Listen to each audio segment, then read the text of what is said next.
Captain Lee Tae-ho sat in the Seoul Command Center, watching the green dots move across his screen. Each dot was a ship traveling through space near Earth. It was a normal Tuesday morning in 2387. The coffee in his cup was still warm. His sister, Mina, had called him an hour ago to complain about her research work. "Everything looks quiet today," said Lieutenant Park Jun-soo, who worked at the station next to him. The young man always said this at the start of his shift. It was like a good luck charm. Lee Tae-ho smiled. "Let's hope it stays that way." The Earth Defense Network had been watching space for over 200 years. Humans had colonies on Mars and Europa now. They could travel faster than light, but not very fast. Most aliens they had met were friendly traders. Some just ignored humans completely. No one had ever attacked Earth. At exactly 10:23 a.m. Seoul time, everything changed. "Sir?" Park Jun-soo's voice was different now. Higher. Scared. "I'm seeing something strange." Lee Tae-ho looked at his screen. 12 red dots had appeared. They were not where they should be. Red dots meant danger. Big danger. "Where did they come from?" Lee Tae-ho asked. "I don't know, sir. They just appeared. Like they came out of hyperspace." Lee Tae-ho felt cold. Ships that came out of hyperspace that close to Earth were breaking every space law. No one did that unless they meant trouble. "Get me Admiral Kim," he said. His fingers moved fast on his keyboard. The red dots were moving toward Earth. They were moving very fast. Admiral Kim Dong-soo appeared on the screen. He was in Tokyo, visiting his wife. "What's the problem, Captain?" 12 unknown ships, sir. They came out of hyperspace inside our defense zone. They're heading straight for Earth." The Admiral's face went hard. "Battle stations, send a message to those ships. Tell them to stop and identify themselves." Lee Tae-ho sent the message. He waited. The red dots kept moving toward Earth. They did not answer. "Sir?" "They're not responding," he said. "How long until they reach Earth?" Admiral Kim asked. Park Jun-soo was working fast on his computer. 18 minutes, sir." 18 minutes? Admiral Kim looked shocked. "That's impossible. Nothing moves that fast." But the red dots were moving that fast. Lee Tae-ho watched them get closer and closer to Earth. His hands were shaking now. "Admiral, I'm getting readings on those objects. They're not ships." "What are they?" Lee Tae-ho's mouth felt dry. "They're missiles, sir. Very big missiles." The room went quiet. Everyone stopped working and looked at Lee Tae-ho's screen. "Can we stop them?" Admiral Kim asked. "No, sir. They're too fast and too close. Our defense systems can't track them." Lee Tae-ho watched the missiles get closer to Earth. Each one was heading for a different city. Seoul, Tokyo, New York, London, Mumbai, the biggest cities on Earth. 8 minutes, Park Jun-soo said. His voice was just a whisper now. Lee Tae-ho thought about his sister Mina. She was working at the research center just outside Seoul. He thought about his parents who lived in the old part of the city. He thought about 12 million people who had no idea what was coming. "Can we warn them?" he asked Admiral Kim. 8 minutes isn't enough time to evacuate anyone, the Admiral said. Lee Tae-ho could see tears in the old man's eyes.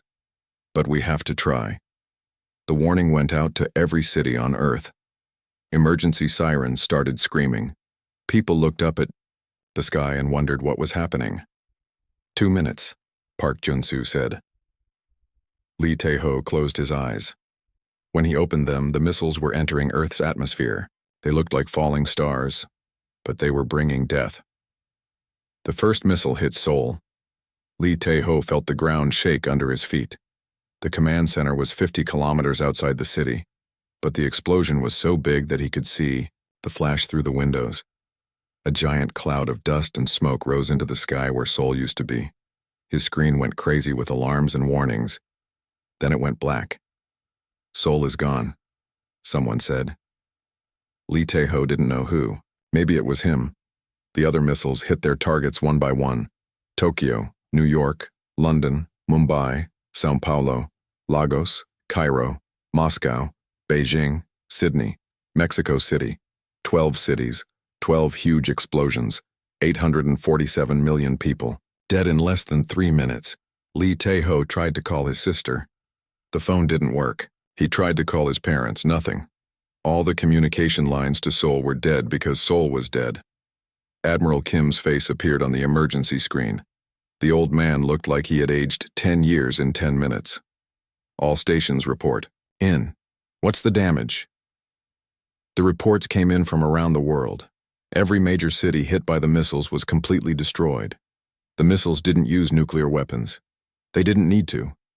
They were moving so fast that when they hit the ground, they had the power of nuclear bombs. But there was no radiation. Just destruction, sir, Park Jun-soo said. He was crying now. I'm picking up debris from the missiles. Should we send teams to collect it? Admiral Kim nodded. Do it. We need to know who did this. Lee Tae-ho stared at his screen. Where Seoul used to be, there was just a big black crater. His sister was somewhere in that crater. His parents were somewhere in that crater. Everyone he loved was somewhere in that crater. Why? He asked. Why would someone do this? No one answered because no one knew. The missiles had come without warning. No demands, no messages, no reasons. Someone had just decided to kill almost 1 billion humans. 3 days later, the debris teams found something important. The missiles were made with technology that humans had never seen before. But there were markings on the metal. Strange writing that looked like no human language. Dr. Yoon Hae-ri was the best alien language expert on Earth. She looked at the markings for hours. Finally, she figured out what they said. Property of the Centauri Collective. She told Admiral Kim, I think that's who attacked us. Admiral Kim stared at the alien writing. His wife had died in Tokyo. His children had been visiting friends in New York. They were all gone now. The Centauri Collective, he said slowly. They wanted to break us. He stood up and looked out the window at the gray sky. Smoke from the destroyed cities was still rising into the atmosphere. They think we'll just give up and die, he said. They think humans are weak. Admiral Kim turned back to Dr. Yoon Hae-ri and the other people in the room. His eyes were hard as stone. They're about to learn something about humans that they never expected. They wanted to break us. Instead, they've awakened something they cannot understand. Outside, rescue teams were still looking for survivors in the ruins of 12 cities. But deep underground, in secret military bases around the world, something new was beginning. Something that would make the aliens very sorry they had ever heard of Earth. 6 months after the missiles hit Earth, the world was a different place. The old governments were gone. Now there was only one government for all of Earth. Its only job was to get revenge on the aliens who had killed so many people. Engineer Choi Byung-ho worked in a big underground factory that used to make cars. Now it made weapons. He hadn't slept much since Seoul was destroyed. His wife had been shopping there when the missile hit. Every day he worked on the pieces of alien technology that the rescue teams had found. I think I've got it, he told his team. They were all looking at a strange metal engine that had come from one of the missiles. Got what? Asked Dr. Nam Ji-woo, who used to design spaceships for peaceful exploration. Choi Byung-ho pointed at the alien engine. This is how they travel, so fast through space. Look at these patterns in the metal. It's not just technology. It's like art and science together. For 6 months, the smartest humans on Earth had been studying the alien technology. They had learned more in those 6 months than they had learned in the previous 100 years. When you're angry enough, you can learn very fast. Can we copy it? Dr. Nam Ji-woo asked. Better than that, Choi Byung-ho said with a cold smile. I can make it work better than theirs does. In another part of the world, Dr. Yoon Hae-ri was talking to an alien prisoner. The Earth Defense Forces had captured 3 aliens during a raid on a small space station near Pluto. The aliens called themselves the Centauri Collective. The alien prisoner looked like a tall lizard with 4 arms. Its skin was green and shiny. It spoke through a translation machine that humans had built. You are just animals, the alien said. We were cleaning this star system so our people could use it. You should have died quietly. Dr. Yoon Hae-ri stayed, calm, but inside she was burning with anger. How many of you are there? Millions and millions, the alien said. 3 great species united in the collective. We have been traveling between stars for 1,000 years. You have been traveling for less than 50 years. You cannot fight us. We'll see about that, Dr. Yoon Hai-ri said. She learned that the Centauri Collective had 3 different alien species working together. They had attacked other planets before. They would kill everyone on a world, then move their own people there. Earth was just another planet to clean up. But they had made a mistake. They thought humans would give up after the first attack. They thought the survivors would be too scared and sad to fight back. They were very wrong about humans. Captain Song Woo-jin was leading the first human attack on an alien base. It was on a small moon near Jupiter. The aliens had been using it to watch Earth and plan their next attack. "Remember, Seoul," he said to his soldiers as their ship approached the alien base. It had become the battle cry of the human military. "Remember Seoul," for Lee Tae-ho's sister. "Remember Tokyo," for Admiral Kim's wife. "Remember New York," for everyone who had died. The alien base had 50 soldiers defending it. They had weapons that could cut through metal and shields that could stop bullets. They had been fighting wars for hundreds of years, but they had never fought humans before. Captain Song Woo-jin's soldiers moved through the alien base like angry ghosts. They used the aliens' own technology against them. They had spent months learning how alien weapons worked. Now they were better with alien guns than the aliens were. The battle lasted 20 minutes. All 50 alien soldiers were dead. 0 humans died. Captain Song Woo-jin found the alien communication room. Inside were detailed plans for the Earth attack. There were also plans for the next attack. The aliens had planned to wait 5 years, then send more missiles to kill the rest of the humans. "Not anymore," Captain Song Woo-jin said. He sent the plans back to Earth. Admiral Kim Dong-soo read the alien plans in his new office. The old defense center in Seoul was gone, so they had built a new one in the mountains of South Korea. This one was much bigger and much more secret. The plans showed that the Centauri Collective had hundreds of ships and thousands of weapons. They controlled 12 star systems. They had been planning to attack Earth for 10 years. But the plans also showed something else. The aliens were not expecting humans to fight back. They thought Earth would be empty by now. They thought the survivors would have run away to other planets. "They still don't understand us," Admiral Kim said to his advisors. "They think we're just another weak species they can push around." Dr. Park Mina entered the room. Everyone thought she had died in Seoul, but she had been working in an underground laboratory when the missile hit. She had spent 6 months developing new technology to protect human ships. "Admiral, the first battle fleet is ready," she said. Admiral Kim looked out the window at the construction yards. 200 new ships sat waiting for orders. They looked like human ships, but inside they had alien technology that humans had, made better.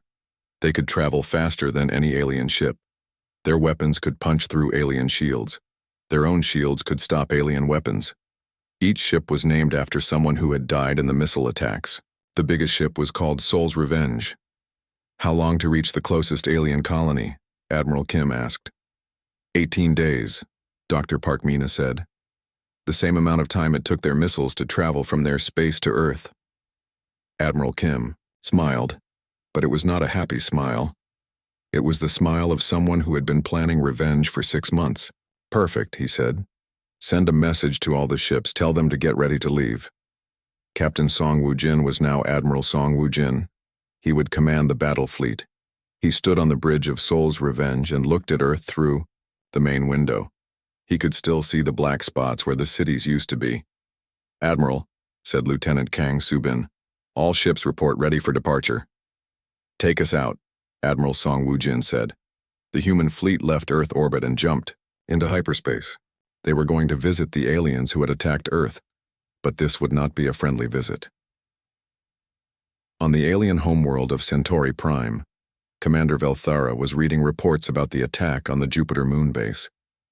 She was worried. The humans had fought much better than expected. "Send more ships to watch the human planet," she told her assistant. "I want to know what they're doing."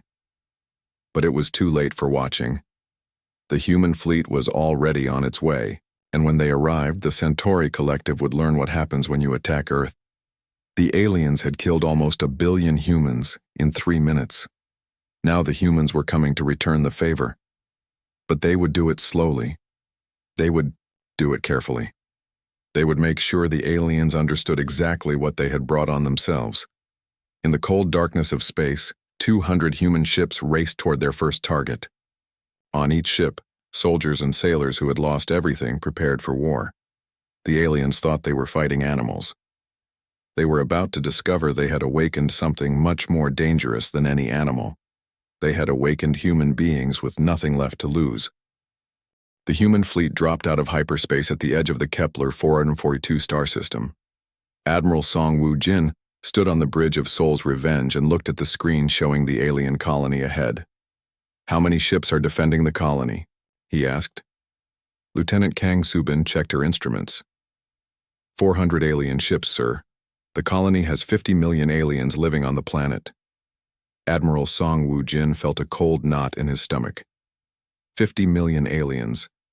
Most of them were probably innocent families who had nothing to do with attacking Earth. But this colony was mining metals that the Centauri Collective used to build their weapons.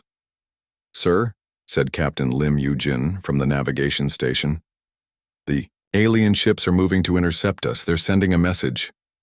"Put it on the main screen," Admiral Song Woo-jin said. An alien face appeared on the screen.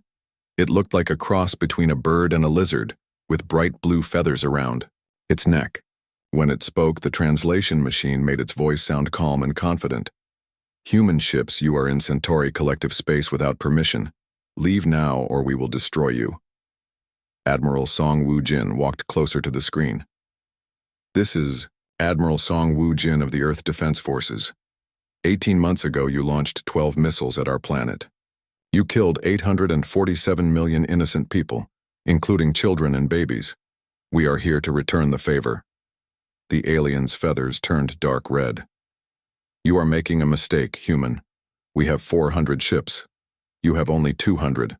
Our technology is superior to yours." "Your technology was superior," Admiral Song Woo-jin said. "But you made one big mistake. You left some of it behind when you attacked us. We've been studying it. We've been improving it. Now let's see whose technology is really better." He turned to his crew. "All ships, attack formation, remember Seoul. Remember Seoul," the crew shouted back. The battle began badly for the humans. The alien ships moved fast and their weapons were powerful. 3 human ships took heavy damage in the first few minutes. But then something strange happened. The alien ships started exploding. Engineer Choi Byung-ho had done his job well. The weapons on the human ships were based on alien technology, but they were much more powerful than anything the aliens had ever built. The human shields were also stronger than expected. Captain Lim Yu-jin developed a new fighting technique during the battle. When her ship was badly damaged, she evacuated her crew to escape pods, then used her ship like a giant bullet. She aimed it at the biggest alien ship and activated the hyperdrive. Her ship hit the alien ship at nearly the speed of light. Both ships were destroyed, but the explosion was so big that it damaged 10 other alien ships. "That's brilliant," Admiral Song Woo-jin said, watching the explosion. "All damaged ships prepare for Seoul maneuver." By the end of the battle, all 400 alien ships were destroyed. The humans had lost only 8 ships, and most of their crews had escaped in time. Now, Admiral Song Woo-jin faced the hardest decision of his life. The alien colony on the planet below had no military value. It was just millions of alien families trying to live their lives. But those families belonged to the same species that had murdered almost 1 billion humans. "Sir," said Dr. Park Mi-na from the medical station, "I'm detecting massive fear responses from the colony. They're sending surrender messages." Admiral Song Woo-jin read the messages. The aliens were begging for mercy. They said they had families and children. They said they just worked in the mines and never hurt anyone. "They're right," said Captain Lim Yu-jin, who had survived her ship's destruction. "These aliens probably had nothing to do with attacking Earth." "Neither did the children in Seoul," Admiral Song Woo-jin replied. "Neither did the babies in Tokyo." The bridge went quiet. Everyone was thinking about the same thing. If they killed the 50 million aliens on the planet below, How were they different from the aliens who had attacked Earth? Admiral Song Woo-jin thought about his own daughter, who had died in the New York attack. She was only 6 years old. She had been visiting the zoo with her class when the missile hit. "Prepare evacuation ships," he said finally. "We're going to give the aliens 24 hours to evacuate their families from the planet. Then we destroy all their mining equipment and military bases." "Sir?" Lieutenant Kang Subin looked confused. "We're not murderers," Admiral Song Woo-jin said.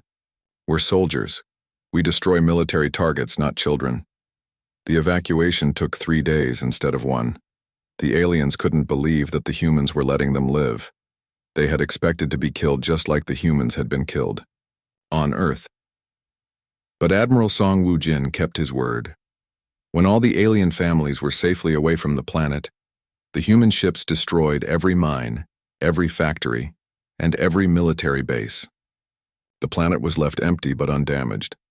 On the Centauri homeworld, Commander Velthara received the report about Kepler 442 with growing horror.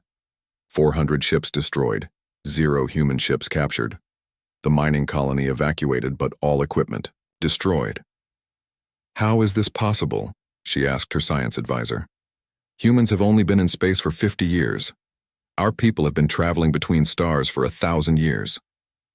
The reports say they're using our own technology against us," the science advisor said. "But they've changed it somehow, made it more powerful." Commander Velthara felt something she had never felt before: fear. The Centauri Collective had never lost a battle. They had conquered 12 star systems without ever being seriously challenged. But these humans were different. They learned fast. They adapted quickly. They fought with a combination of advanced technology and desperate fury that the Collective had never seen before. "Send a message to the High Council," she said. "Tell them we may have made a terrible mistake when we attacked the human planet." Back on Earth, the news of the victory at Kepler 442 spread quickly. For the first time since the missile attacks, people were celebrating. The aliens could be beaten. The human fleet was winning. But in the underground factories, work continued, day and night. Engineer Choi Byung-ho was designing new weapons based on technology captured from the alien ships at Kepler 442. Each battle taught humans more about alien technology. "How many ships can we build per day now?" Admiral Kim Dong-soo asked. 50 ships per day, Dr. Park Mina replied. "And each new ship is better than the last one." Admiral Kim looked at the production reports. Earth's entire civilization was now focused on one goal: making sure the aliens never attacked anyone again. "The aliens started this war because they thought we were weak," he said. "They're about to learn that attacking humans was the biggest mistake in their history." In space, Admiral Song Woo-jin's fleet was already moving toward their next target. More alien colonies, more alien ships, more opportunities to show the Centauri Collective what happened when you murdered human children. The aliens had wanted to clean the solar system of humans. Instead, they had turned humans into the most dangerous species in the galaxy, and the humans were just getting started. 2 years after the first attack on Earth, the war had spread across 20 star systems. Earth's factories now built 50 warships every single day. Children went to school to learn alien technology and military tactics. Everyone on Earth lived for the war. Major Han Kyung-soo crouched behind a broken alien building on Proxima Station. His Special Forces team was surrounded by 300 alien soldiers, but they had a job to do. The station controlled the defenses for an entire star system. "Sir, there's no way we can fight through 300 enemies," said Sergeant Kim Min-ho. Major Han looked at the alien fortress ahead of them. It was built into a mountain of solid rock. The aliens thought it was impossible to attack. "We're not going to fight through them," Major Han said. "We're going to go under them." His team had been studying alien architecture for months. They had learned that aliens always built their important rooms at the top of their buildings. They never expected attacks from below. Major Han's soldiers used alien cutting tools to burn through the rock under the fortress. It took them 18 hours of dangerous work, but finally they broke through into the station's power center. The aliens never knew what hit them. Major Han's team destroyed the main power core and the entire station went dark. Without power, the alien ships in orbit couldn't use their shields or weapons. Captain Song Woo-jin's fleet destroyed all 60 alien ships in less than an hour. But the real surprise came when engineer Choi Byung-ho revealed his newest creation. He called them ghost ships. They were unmanned ships controlled by artificial intelligence computers that had learned from the greatest human military commanders. Each ghost ship fights like Admiral Kim Dong-soo and thinks like General MacArthur, Choi Byung-ho explained to the military leaders. But they never get tired, never get scared, and never make mistakes. The first ghost ship was tested against a captured alien cruiser. The alien ship was destroyed in 3 minutes. "How many can we build?" asked Admiral Kim Dong-soo. "We're all ready. Building 100 per day," Choi Byung-ho said. "Soon we'll have more ghost ships than the aliens have real ships." Admiral Kim felt a cold satisfaction. The aliens had thought they were fighting weak humans. Instead, they had awakened Earth's greatest strength, the ability to learn, adapt, and build better technology than anyone else in the galaxy. On the Centauri homeworld, the 3 alien species were starting to blame each other for the war. The bird-like Ketheri said the lizard-like Vorthan had been too aggressive. The Vorthan said the insect-like Zephyri had given them bad intelligence about human capabilities. Commander Velthara was losing control of the collective's military forces. Half of their colonies had already fallen to human attacks. Their shipyards couldn't build ships fast enough to replace the ones being destroyed. "The humans are producing 50 ships per day," her intelligence officer reported. "We can only build 20 ships per day, and the humans destroy them faster than we can make them." "How is this possible?" Velthara asked. "They've only been a space-traveling species for 50 years. The reports say they learn from every battle," the intelligence officer said. "Every time we fight them, they get better. Every time they capture our technology, they improve it." Velthara realized the terrible truth. The Centauri Collective had never fought an enemy like humans before. Other species either surrendered quickly or fought with the same technology for years. But humans were different. They turned every defeat into a lesson and every victory into better weapons. "Send a message to all our remaining colonies," she ordered. "Tell them to surrender when the human ships arrive. Don't fight them." But some alien commanders didn't listen to this order. At the Rigel mining complex, Admiral Zekthanor decided to make a final stand with his remaining fleet of 200 ships. The human fleet that arrived to attack Rigel had only 50 ships, but 30 of them were the new ghost ships, and 20 were commanded by humans who had been fighting aliens for 2 years. The battle lasted 6 hours. When it was over, all 200 alien ships were destroyed. The humans lost only 3 ships. But something had changed in engineer Choi Byung-ho during these 2 years of war. He had been working on weapons for so long that he had started to think like a weapon himself. His latest creation was a bomb that could destroy an entire planet. "We could end the war in 1 day, he told Admiral Kim. "Drop these bombs on the 3 Centauri homeworlds. Kill all the aliens at once." Dr. Park Mina, who had survived the Sol attack, was horrified. "That would make us just like them. We'd be murdering billions of innocent aliens." "They murdered billions of innocent humans first," Choi Byung-ho said. His eyes were cold and empty. "Why should we show them mercy they never showed us?" Admiral Kim looked at the planet killer weapon designs. Part of him wanted to use them. The aliens had started this war by killing children and babies on Earth. They deserved whatever happened to them. But another part of him remembered what his wife used to say before she died in Tokyo. "The measure of a person isn't what they do when they're happy. It's what they do when they're angry." "No," Admiral Kim said finally. "We won't use planet killers. We're not murderers." Engineer Choi Byung-ho looked like Admiral Kim had slapped him. "Sir, with respect, they killed my wife. They killed your wife.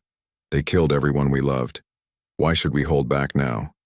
"Because," Admiral Kim said, "if we become like them, then they've won. Even if we destroy them all, we'll have lost our humanity."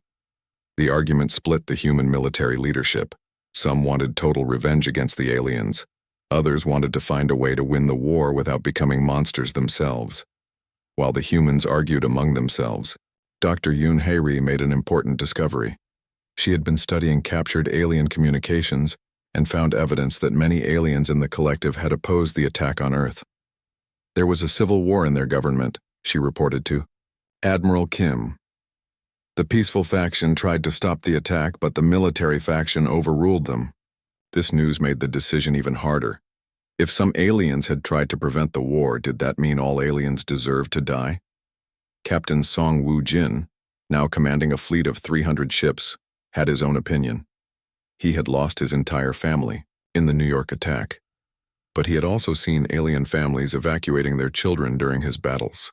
The aliens who ordered the attack on Earth need to pay for what they did, he said. But we should give the innocent ones a chance to surrender. As the human fleets moved closer to the Centauri homeworlds, the final phase of the war was beginning. The aliens had learned too late that attacking Earth was the biggest mistake in their history. But the humans still had to decide what kind of victory they wanted. Would they show mercy to their enemies, or would they prove that humans could be more ruthless than any alien species in the galaxy? The answer would determine not just the fate of the Centauri collective, but the future of humanity itself. In the cold darkness of space, 5,000 human ships moved toward their final targets. Some carried weapons that could destroy planets. Others carried messages of surrender terms. Which ones would be used depended on choices that would echo through history. 3 years after the missiles hit Earth, Admiral Kim Dong-soo stood on the bridge of the massive warship Earth's Vengeance and looked at the 3 planets of the Centauri home system. Each world held billions of aliens who had never been to Earth, never fired a weapon at humans, never hurt anyone, but their governments had ordered the death of almost 1 billion human beings. "Sir," reported Captain Lee Yuri, "our scouts confirm that the Centauri fleet has been destroyed. Only civilian ships remain in the system." Admiral Kim nodded. The journey to this moment had taken 3 years of constant war. The human fleet now numbered 5,000 ships. The aliens had no military left to fight with. "Any response to our surrender demands?" he asked. "Yes, sir. The Centauri High Council is requesting a meeting. They say they're ready to discuss terms." Admiral Kim almost laughed. 3 years ago, the aliens had attacked Earth without warning, without demands, without mercy. Now they wanted to talk. "Tell them they have 1 hour to surrender unconditionally," he said. "If they refuse, we begin the bombardment." Deep in the human fleet, engineer Choi Byung-ho sat in his laboratory looking at his greatest creation. The planet-killer weapon was beautiful in its simplicity. One bomb could turn an entire world into a dead rock floating in space. Dr. Park Mina found him there, staring at the weapon. "You're not thinking of using that thing, are you?" she asked. Choi Byung-ho didn't look at her. "Why not? They killed my wife. They killed our children. They wanted to wipe out humanity completely. And if we use that weapon, we become just like them," Dr. Park Mina said. "Is that what your wife would have wanted? For you to become a murderer?" "My wife is dead because of them," Choi Byung-ho shouted. "Everyone I loved is dead because of them. Why should I care about being better than them?" Dr. Park Mina sat down next to him. She had lost people too. Her brother had died in Seoul. Her parents had been visiting New York when the missile hit. "Because," she said quietly, "if we become monsters to defeat monsters, then the monsters win, even when they lose." On the flagship of the human fleet, Admiral Kim received a message from the Centauri High Council. The 3 alien leaders appeared on his screen. They looked old and tired and very scared.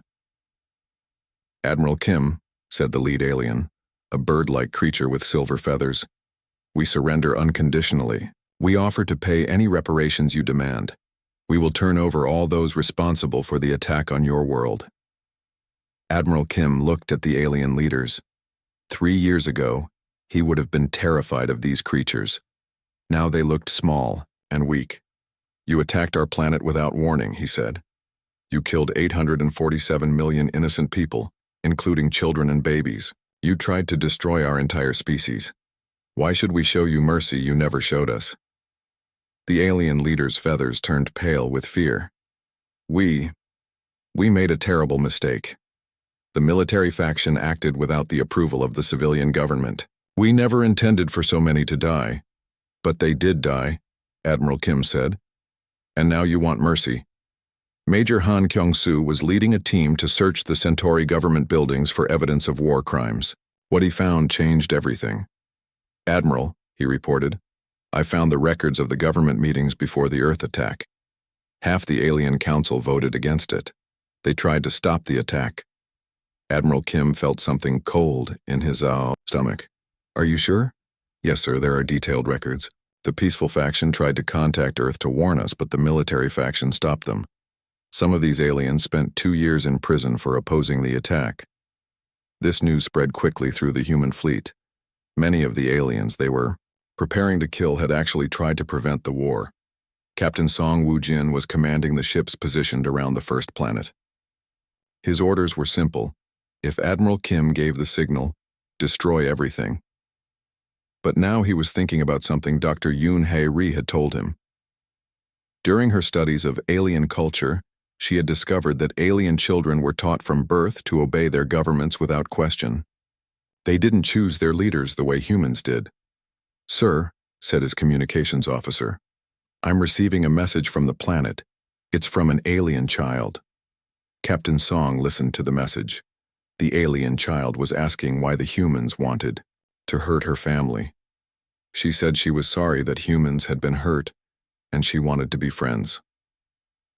Captain Song thought about his own daughter, who had died in the New York attack. She had been the same age as this alien child. On the second planet, Commander Velthara was preparing for the end. She had spent 3 years fighting humans and losing every battle. Now she understood why. The humans don't just fight with weapons, she told her aide. They fight with their minds. Every time we beat them, they learn something new. Every time they lose, they come back stronger. She looked out her window at the human ships surrounding her world. There were more ships than stars in the sky. We thought they were just another weak species we could push around, she said. Instead, we found the most dangerous species in the galaxy. Her aide asked, what makes them so dangerous? They never give up, Velthara said. And they never stop learning. We've been traveling space for 1,000 years, but they learned more in 3 years of war than we learned in centuries of peace. She paused, watching the human ships. We attacked them because we thought they were animals. We're about to die because we learned there's something much more dangerous than animals. They're human beings. Back on the human flagship, the final decision was being made. Admiral Kim had all the information he needed. Some aliens had opposed the war. Some had tried to stop it. Some had been punished for trying to warn Earth. But the attack had still happened. The children were still dead. The cities were still destroyed.